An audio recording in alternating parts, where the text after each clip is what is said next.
கடலை நரை வந்த பிறகே புரியுது உலகை. நேற்றின் இன்பங்கள் யாவும் கூடியே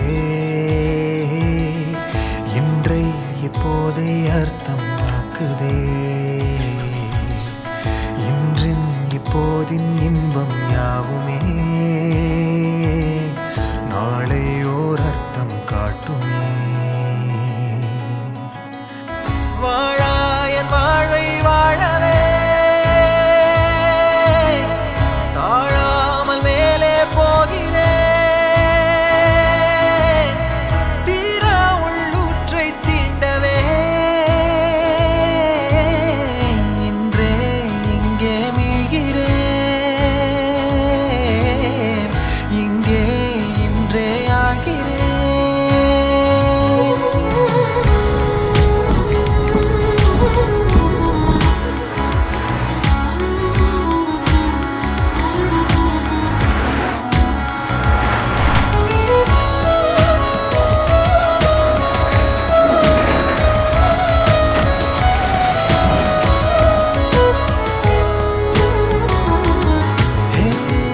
யாரோ போல் நான் என்னை பார்க்கிறேன். ஏதுமில்லாமலே இயல்பாய் சுடர் போல் தெளிவாய் நானே இல்லாத ஆழத்தில் நான் வாழ்கிறேன். கண்ணாடியாய் பிறந்தே காண்கின்ற எல்லாமும் நான் ஆகிறேன். இரு காலி